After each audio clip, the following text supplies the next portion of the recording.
Hey. Um, Howdy doody, how are you guys?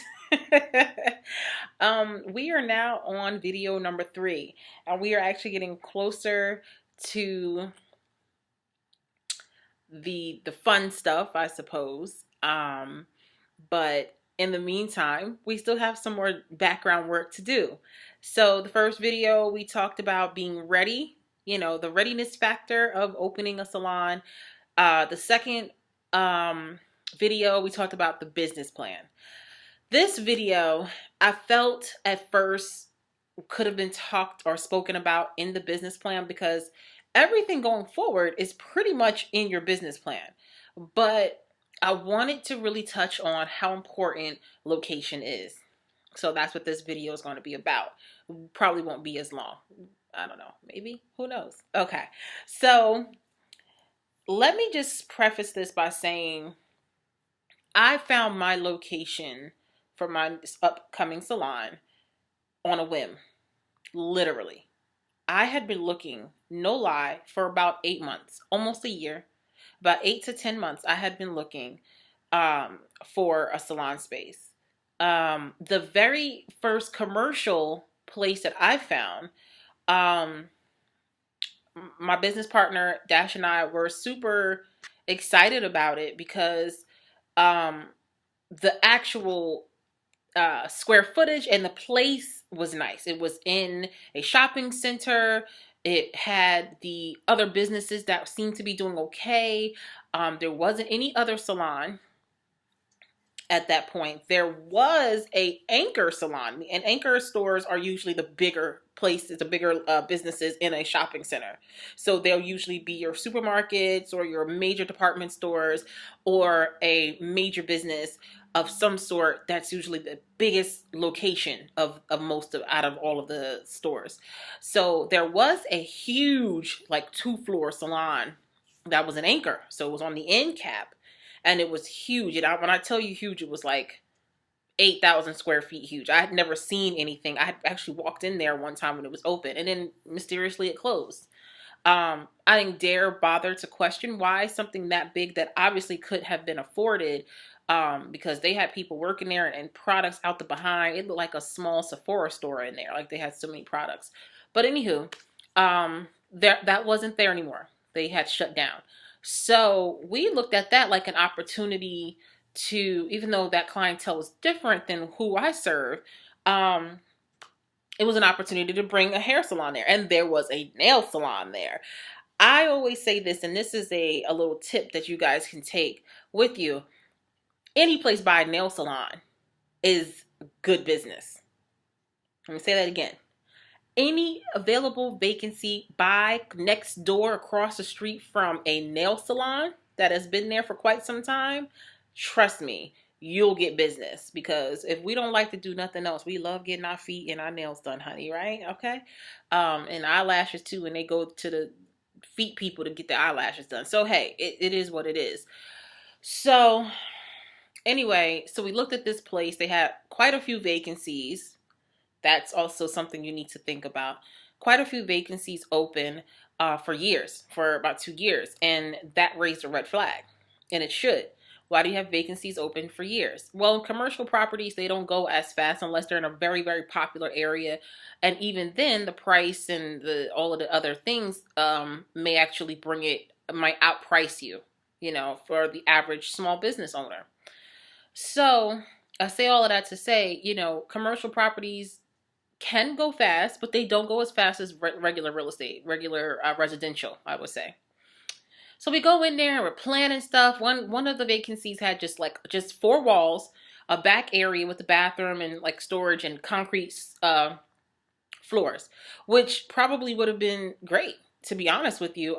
We would have had to build out. The leasing manager was willing to work with us in terms of rent, like not paying rent until we're done renovating, giving us a stipend or giving us money towards renovating. Because again, any leasehold improvements that you do that you can't take with you, will help them. So they will give you most commercial properties have something in store or something in writing that they can give you, or some type of program to help you build out, even if it's just for the sign on the outside, because they usually want the sign to match the other one. So they might have a specific color, like you can only have a white sign or a green, sign. It has to be this size. It has to be right here, So they'll give you money towards that most of the time. So a couple of things to look at when you go by for a commercial thing. They're always going to go by square foot. So they're going to say, okay, the price is $10 per square foot per year. So your job is to say, okay, it's $10. So let's just say it's $10 per square foot, right? And let's say it's 1,200 square feet. So that's $12,000 for the year. And if you divide that by 12 months, you have $1,000 a month. There you go. That's how you find out how much it is. Now, here's where we always get messed up. There in North Carolina, in particular, they call it TICAM, TICAM. I don't know if they say it's TICAM. I'm just saying that's the abbreviation, the acronym, TICAM. That stands for taxes, insurance, common area, and common area maintenance. There you go. Taxes, insurance, common area maintenance, TICAM. So that's usually a separate cost that is for you to pay per square foot that you have. So in addition to your $10 per square foot, TICAM may be an additional $4 per square foot. So now you got to take that so now you're at 14 per square foot. So it went from $1,000 a month. So let's just say 14 times 1,000 square feet. I'm sorry, 14 times 1,200 square feet, because that's what we use in our example, times 12. So 14 times 1,200, that's $16,800. Okay. Divide that by 12 months. That's $1,400 for the month. So you have, just for TICAM, you've gone from $1,000 to $1,400, and that can blow your budget out of the water. $400 is a big difference. $400 is your electric and your cable, if you get that, or electric and internet and your business. So you got to think about stuff like that, because you have to pay for utilities, most likely. So we the problem for me was that the location was not popular enough. It was kind of off the beaten path. There was no bus to get that way, and buses down here are not, they're really, it's not like up north. So if you're like in New Jersey and New York, you're in a way better position to find something on a bus route, because everywhere is a bus route for the most part, right? But down here, it's like really relegated to the main roads. You have to be very careful if a lot of your clientele takes public transportation, because then you're forcing them to use Uber and Lyft and things of that nature. So just keep that in mind. So we knew that wasn't for us. They were willing to work with us. They were willing to give us money, but it just wasn't enough. It ended up being way over our original budget. So in your business plan, you should have chosen a budget that you were willing to spend on your physical location, so your rent or your mortgage if you were purchasing. But what is your budget? So if your budget is, I only want to spend $800 a month, you have to stay in that budget. You cannot blow yourself out. And the biggest way to determine what you can afford is, assuming that you're going from booth rent to ownership, if your booth rent per month is, average booth rent, let's just say $175 a week. So on an average basis, you're paying $700 a month. So obviously, obviously it would be great to find something that's $700, but for the most part, you're not going to be able to. So, I set a budget that was, a step up from what I normally pay, but within, it has to make sense. It has to make sense. So anyway, what else is important in location? So everything, when it comes to the location is it. Where are you? You don't want to put your clients out too far from where they are accustomed to going. So if you're already in the middle of town, don't move downtown. Don't put your clients so out of the way that they'll pass by 20 other hair salons before they get to you. Try to find something in proximity, obviously not next door to your current salon, but something that it won't be putting your existing clientele out the way, because expect to lose maybe 3 to 4% of your current clientele. You want to make sure you make the transition smooth and easy for them. And moving way out of town, way to another town, away to downtown, uptown, and you're midtown, you're putting yourself at a disadvantage.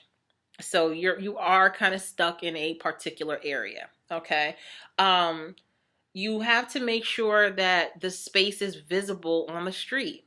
You know, yeah, you could be like in an upstairs unit, but is the sign downstairs, people during walking by can know? Is there something that makes you look up? Do you have lights out there? Something that makes a person look up, or if it's in the back, you have to go behind the store to get to the other, sometimes stores like face each other or their backs to each other.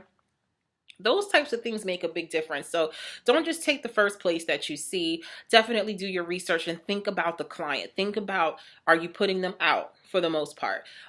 Think about their commute. Think about your commute. You want to make sure that you put yourself in a situation that you can thrive in. For one, the location that I found it online and I couldn't believe it. Like the space and, I wanted something small. We don't want to have more than like 5 of us total in there. We want to start small. We want to grow. We want to basically do a grassroots kind of just natural feeling, just homey feeling. And so I had a vision for what I wanted the salon to look like. I didn't want just a typical industrial space, concrete floors. I didn't want that yet, because I have a vision for that, but that is in the future. So for me, it was important that I found a space that felt similar to where we are coming from, but our own twist. And this place literally fell in my lap. And I went to go see it the next day, and I absolutely was ready. Absolutely. I saw it and I knew, but that's because I had already seen 10 other places. You get what I'm saying? The budget, it was right within the budget. There was no extra expenses in terms of like Tycam, because it wasn't a typical commercial property. That's another thing. Try to find something that's not a typical commercial property. You may find conversions. You may find warehouse space. You may find, which is a typical commercial, but you get what I'm saying. You may find a home that's been converted to a business, which is similar to what we have. You may find so many different variations, shared spaces and things like that. You'd be surprised what's out there. So definitely do your research and look outside the box. Don't just look for a storefront, because sometimes the other things are more beneficial for you as a first-time salon owner, something that you can handle. And always think, can I handle this by myself with my current clientele? Do not depend on other people that will work there for you in the future or with you. Don't depend on walk-in clientele. Don't depend on anything else but what you have right now. So after you've made that decision, and after you have scoured the earth, it seems, for however long it takes, then you are ready to sign your lease and move on to the next step. And that's where we are here. So we have signed the lease. I am getting the keys tomorrow. I am completely excited and ready to share this, guys, share this with you. And I hope that everything goes well. I will show you the raw space so you guys know what we have to do and how much we have to do. And you guys stay tuned for that. It's going to be something. It's going to be something else. But you guys take care. Have a good night. Peace and blessings.